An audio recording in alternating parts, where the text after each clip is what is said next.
El video anterior hacía énfasis justamente en esa dimensión legal del conflicto palestino-israelí. En concreto, hacía referencia al muro y a la discusión legal en torno al muro que Israel construye ilegalmente en Cisjordania. Insisto que es ilegal porque dedicábamos parte del análisis a esa opinión consultiva de la Corte Internacional de Justicia, donde encuentra con una unanimidad prácticamente clara, solamente un juez no vota en contra, se abstiene, que era un juez estadounidense judío, encuentra ilegal, totalmente ilegal este muro que Israel construye en Palestina. Y nos concentramos en la parte final del video, en el texto como tal de la opinión, y les sugería el link desde donde se puede leer el documento como tal en español. Ahora nos vamos a concentrar en dos elementos. Por un lado, vamos a darle un cierre a esta discusión sobre el muro, con el estudio de 2 o 3 casos prácticos, y vamos a entrar en la discusión en particular ya de asuntos de derechos humanos, sobre todo con temas mujeres, niños y prisioneros políticos o secuestrados, como a veces lo planteo yo de alguna manera. Pues bien, de esos casos prácticos entonces que uno encuentra cuando analiza o estudia el muro, uno puede encontrar en primer lugar esto es Belén. Ahora les voy a mostrar en un mapa dónde queda esto. Y esta es la casa de la familia Anastas. De pronto alguno de ustedes ha visitado esta familia. La jefe del hogar es una mujer muy amable, se llama Claire. Y cuando he hablado con Claire, ella me ha explicado varias cosas. Me dice, en primer lugar, que el muro fue construido en plena segunda intifada en un solo día. Bueno, día y medio realmente, pero el mediodía final se empleó, los israelíes lo emplearon para darle los últimos toques al muro. Realmente fue construido en un solo día. Eso quiere decir que en un solo día su casa fue rodeada repentinamente por un muro de 3 metros de alto, de 8 metros de alto, perdón. Ya frente a su casa ya no quedaba la calle principal que conectaba Jerusalén con Belén, sino ahora quedaba el muro. Su hermano, que quedaba solamente atravesando la calle, ahora está a 40 minutos de distancia, 40 minutos que tarda Claire en dar una vuelta de todo el muro para quedar justo enfrente de su misma casa. Antes era solo atravesar la calle. Y algunas de las propiedades de la familia Anastas, pues en la práctica se perdieron porque quedan del lado que Israel tomó a la fuerza, del otro lado del muro, y estas tierras pues no pueden ser visitadas por la familia Anastas porque Israel le niega los permisos. Esta situación, a propósito, esta situación de tierras no es algo excepcional en Palestina. Afortunadamente el trazado del muro afectó a muchos palestinos, a centenares de miles de palestinos, con esta situación, que sus tierras quedan del otro lado y la posibilidad de ir a cultivarlas o a ejercer algún tipo de propiedad sobre esas tierras es prácticamente imposible. Eso lo evidenció la Corte Internacional de Justicia en la opinión consultiva. También me contaba Claire que no solamente es el trauma de estar su casa rodeada por un muro por los 3 lados de su casa, sino que pierde varias cosas de su misma casa, por ejemplo la posibilidad de ir al tercer piso. El tercer piso, ustedes se dan cuenta, sobresale del muro, o sea, permite ver a quien está allí más allá del muro. Por lo tanto, los soldados israelíes llegaron a la conclusión que era una amenaza a su seguridad que alguien de la familia Anastas fuera hasta allí, hasta el tercer piso de su propia casa, y les han amenazado que si suben, los bajan de allí a disparos. El otro elemento también es las ventanas cerradas, si ustedes se dan cuenta. La familia Anastas llegó a la conclusión que preferían vivir en las tinieblas y no tener que soportar el riesgo de entrar a un cuarto y que el soldado israelí se diera cuenta que estaban entrando y les dispararan a cada uno cuando estuvieran entrando a alguna de las habitaciones. Pues bien, ellos prefieren entonces bajar las ventanas y que el soldado israelí no se entere quién entra y quién sale, así tengan que vivir en tinieblas. Esta situación bastante lamentable, sin duda, tiene otro elemento detrás. Y es que Claire insiste, y la familia Anastas insiste, en cuestionar cuando llega alguien allí con la idea que el conflicto es un conflicto religioso entre musulmanes y judíos. Y Claire dice, yo soy la muestra y la familia mía es la muestra, que esa idea torpe no es cierta. No es cierta, esto no es una discusión entre musulmanes y judíos. Ella dice, yo soy cristiana ortodoxa, yo me veo afectada por la ocupación, y la ocupación no distingue entre una religión y otra. La ocupación lo único que distingue es entre ocupante y ocupado, y al ocupado le aplica toda la presión del caso, independiente de la religión que sea, y este es un ejemplo. Entonces, esta situación, ¿dónde está? Vamos a ubicarnos un poco en el mapa. Esto es Belén. Esta calle es la calle principal que conectaba Jerusalén con Belén. y a través de esta calle uno llega justamente a la Basílica de la Natividad. Está a muy pocos metros, de hecho, no está tan lejos. En esta esquina es donde el Papa Francisco rezó justamente cuando vio este muro aterrador, este muro vergonzoso que Israel ha construido allí, a pocos metros de donde nació Jesús. Por esta misma esquina, uno camina un poco, va a encontrar algunos murales muy representativos, sobre todo, por ejemplo, uno que nos recuerda a la Revolución Francesa, y esta mujer al frente justamente de todos los franceses llevando la bandera de la libertad. Este mural se adecua y es ahora una mujer palestina con la bandera palestina, pero es la misma idea de esta pintura muy famosa que caracteriza la Revolución Francesa. Uno camina un poco más en este recorrido, hace esta vuelta que estoy haciendo con el puntero del mouse, más o menos tarda unos 10-15 minutos en llegar a la casa de la familia Anastas, que es esta. Justo enfrente vivía su hermano, como les contaba, antes solamente era pasar la calle, ahora tienen que dar toda esta vuelta para quedar nuevamente frente a la casa de la familia Anastas. Y algunas de las propiedades de la familia quedan este espacio, ¿sí? Aquí es donde está el puesto de mando de los israelíes, desde aquí es donde les disparan. Este espacio se amplía mucho más al norte de Palestina, perdón, al norte de Belén. Y allí donde esto se amplía hay tierras de la familia Anastas, que ya la familia no puede visitar, justamente porque los israelíes pues, no les permiten el ingreso. Este es el mural que les decía. Está justo en esta esquina donde el Papa Francisco oró, y es uno de los sitios tal vez de mayor confrontación en Belén, muy cerca de la Basílica de la Natividad. Bastante representativo este mural. También está el famoso mural de Leila Khaled, que uno encuentra en este camino a la casa de la familia Anastas.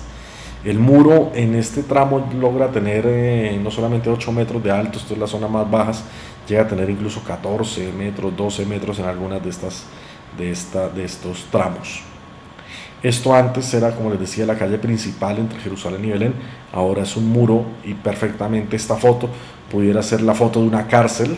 Miren la garita de fondo, por ejemplo, perfectamente pudiera ser la foto de una cárcel, pero no, es una foto de lo que era la calle principal de Belén en Palestina. Este es el segundo caso que ocurre justamente para los años o el momento de elaboración de este video, y es un serio problema que hay entre un monasterio salesiano y un convento y una escuela que quedaban todos en la misma propiedad, pero que el trazado del muro israelí actual, Israel sigue construyendo el muro a pesar de la opinión consultiva de la Corte Internacional de Justicia que ordenó tumbarlo. Israel lo sigue construyendo sin ningún problema, no le ve ningún dilema a ello. Ese trazado, ese muro, parte las tierras de los salesianos en dos, de tal manera que el monasterio queda a un lado y el convento y el colegio queda al otro. Entonces esta comunidad se fragmenta, los niños quedan a un lado, los sacerdotes quedan al otro, y hay una afectación real, hay una exposición, entre otras cosas, a la seguridad no solamente de la comunidad religiosa, sino los mismos niños que van a este colegio. Esto se llama, este problema se ubica en un sitio que se llama Cremizán, el Valle Cremizán, muy cerca de Bet Yala, por ejemplo. Y este es otro de los grandes ejemplos que uno encuentra con el tema del muro, la situación de Calquilia. Calquilia está totalmente rodeada, como se ve en la imagen, está totalmente rodeada por el muro. No solamente rodeada por el muro, hay una zona de Calquilia donde llegan las aguas negras de la colonia vecina, una colonia israelí, en suelo palestino evidentemente. Y entonces el vertedero de las aguas negras, los israelíes no encontraron mejor sitio que al otro lado del muro, justamente dentro de Calquilia. O sea, Calquilia no solamente es una cárcel, también es un botadero de basura de la colonia de colonos israelíes que está ahí al lado. Es doblemente problemático para los habitantes de Calquilia. Y Calquilia tiene solamente una puerta, esta, que se abre o se cierra en función del capricho del soldado que está allí. Entonces supongan ustedes el vecindario de ustedes o el pueblo de ustedes totalmente cerrado por un muro de cemento de 8 metros de alto, con torres de vigilancia, con guardias armados al mejor estilo de una cárcel, y una sola puerta que les permite entrar o salir en función del capricho del que está ahí, del militar extranjero que está allí. Esa es la situación de Calquilia justamente. Este es el muro y esta es la zona de vertedero de aguas negras que les comentaba. Y con esto tenemos 3 ejemplos prácticos del impacto del muro. Vamos a entrar ahora a hablar de situaciones específicas de derechos humanos, de VIH y de algunas relaciones de estas situaciones con los convenios de Ginebra que se violan por parte de la ocupación. Lo primero es una estadística escalofriante. Esto es tomado de una ONG que se llama Defense for Children. Es una cifra escalofriante. Son los niños asesinados por Israel en lo que va corrido el siglo XXI por rango de edad. Entonces podemos encontrar del 2000 al 2016. La cifra del 2017 está en construcción. 2018, que es el momento de elaboración de este video, todavía no está. Y vamos a ver entonces el impacto. Y vamos a ver que de los grupos etarios, los que más ofrecen muertos, llamémoslo así, los que más impacto han tenido, los niños que más han sido asesinados por Israel, casualmente son el rango que va de 0 a 8 años y de 9 a 12 años. Miren, 2014, este pico que se hace acá fue la operación Borde Protector por parte de Israel en Gaza. 248 niños de 0 a 8 años, 119 de 9 a 12. Estos son los daños colaterales que decían los israelíes. Estos son los combatientes de Hamas que decían los israelíes, niños de 0 a 8 años. Eso no tiene ninguna lógica. El simple argumento es escandaloso. El intento de argumentación, porque ni siquiera es argumento. Pero también vamos a ver afectaciones fuertes en el rango de edad que le sigue, que es el rango de edad de 13 a 15, justamente. ¿Qué estoy diciendo? Que si bien la afectación de los niños es completa, de 0 a 17 años, los rangos más afectados son casualmente los más pequeños. Y vemos con claridad los picos cuando han ocurrido ataques organizados justamente, sobre todo a Gaza. Miren los años de la intifada, en promedio de 150 niños por año. ¿Qué sociedad se le permite matar niños sin que pase nada? Eso es lo que ocurre en el conflicto palestino-israelí, al menos con el lado de Israel. 2022 niños entre el 2000 y el 2017. Ahora bien, vamos a mirar un poco las circunstancias de estos asesinatos, también siguiendo los datos de Defense for Children. Niños muertos por choques con soldados israelíes o con fuerzas israelíes, niños muertos por ataques de tierra o ataques aéreos del ejército israelí. Vamos a mirar todas estas columnas y nos vamos a encontrar que el conjunto que más niños, donde se puede encontrar mayor número de niños muertos, es justamente este: ataques aéreos y terrestres del ejército israelí. 380 en el 2014, los niños de la operación Borde Protector que mencionábamos hace un momento. Entonces, aquí no se trata ni de escudos humanos, ni se trata que estuvieran intentando infiltrarse en Israel, no se trata de eso. Se trata de niños asesinados por el ejército israelí o por la Fuerza Aérea Israelí en sus operaciones en Gaza, en operaciones en tierra. Esto no se trata de un ejercicio de autodefensa, como normalmente la propaganda israelí muestra a la comunidad internacional. Esto se trata de una política sistemática de asesinato de niños. Hay otras categorías, pero sin duda alguna la que más impacto ofrece es esta, como tal. Ahora vamos a mirar otra situación, y son los niños detenidos por Israel en centros de detención militar. Aquí yo quiero enfatizar algo, y es lo comentaba antes en otro video, la definición de detención administrativa. Detención administrativa es la posibilidad que Israel venga, te secuestre a ti, te lleve detenida, incomunicada, no te abra cargos, te mantenga incomunicada durante 6 meses, otros 6, hasta completar 2 años, y nuevamente arranca el ciclo. Eso es detención administrativa, detenerte sin cargos y por un tiempo, por un periodo indefinido. No en centros penitenciarios tampoco, sino en centros de detención militar. Y vamos a mirar que a lo largo de los meses, entre el 2008 y el 2018, al menos lo que iba a correr del 2018 o algunos datos del 2017, todos los meses cuenta con detención de niños por parte del ejército israelí. El consolidado o el promedio del año 2008 319 niños, 2009 355, 2010 289, 2011 baja un poco, hasta el 2015 vuelve y sube, 220, 375 en 2016, 321 en 2017. Un promedio, contando mal, de alrededor de unos 320 niños secuestrados por Israel. Y aquí los invito a que ustedes miren en YouTube, fácilmente busquen videos. Van a ver niños de 4, de 5, de 6 años que son detenidos por el ejército israelí.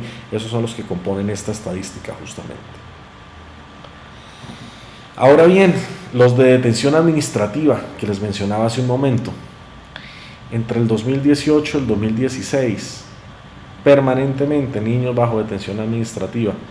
Solamente hubo un pequeño periodo de unos 2 o 3 años donde la detención administrativa se limita, no quiere decir el encarcelamiento, como lo veíamos en la diapositiva pasada, se limita un poco la detención administrativa, pero a partir del 2015 se reactiva y aún hoy 2018 se mantiene totalmente activa. Para 2016 ya el promedio eran alrededor de 10 niños en detención administrativa, siendo el promedio del año más de 30 niños, al menos 2018, 2015 y 2016, sobre todo las cifras consolidadas de 2016 en adelante. Niños secuestrados e incomunicados en cárceles israelíes. Este es el comportamiento histórico de la detención administrativa en general, adultos y niños. En resumen, este es lo que más se parece a un secuestro.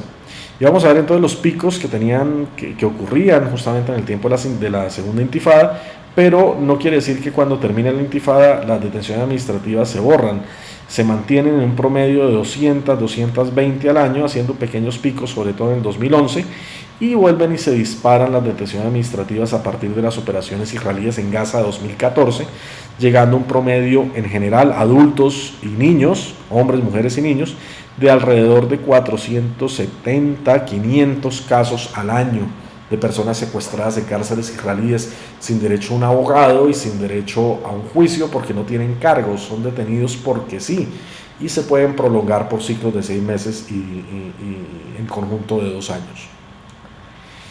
Esto es otra situación que ocurre en Palestina hablando de derechos humanos. Palestina es el único país en el mundo, y la ocupación israelí es la única ocupación en el mundo que hace que una infracción tenga que ser castigada colectivamente, no se castigue a la persona que individualmente lo hizo, sino se castigue a sus familiares.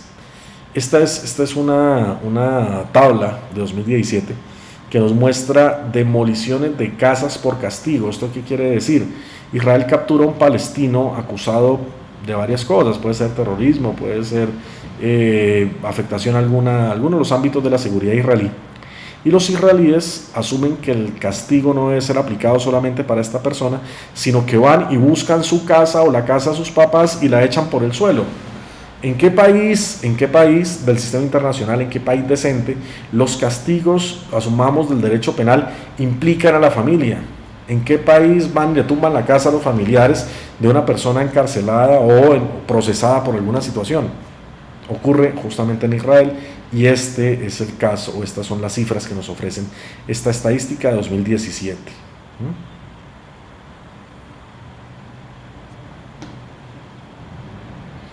Para el 2016, la misma estadística, 23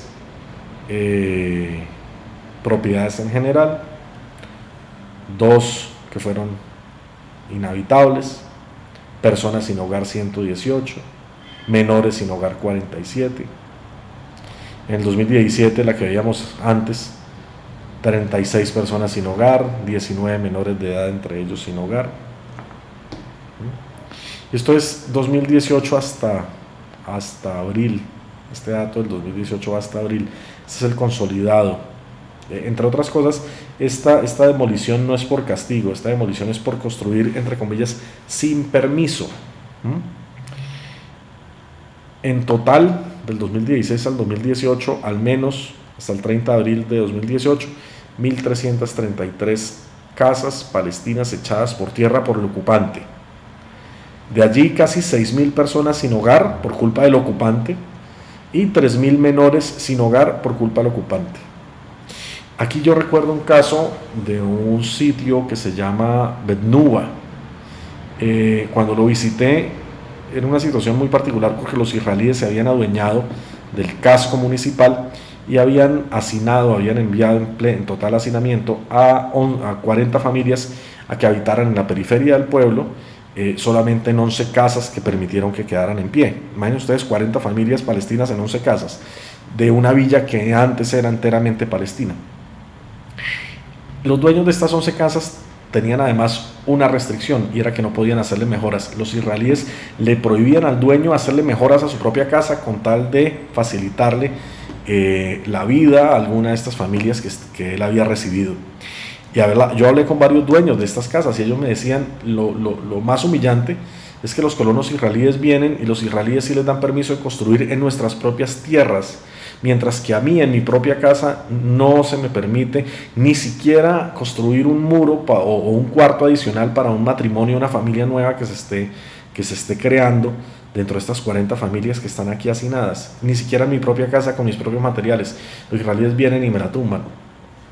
Eso es ocupación. Eso es ocupación. En algún momento yo les decía que el sinónimo más claro de ocupación quiere decir humillación. Que un extranjero en tu territorio defina todas estas dimensiones de tu vida. Eso es justamente, en eso consiste una ocupación.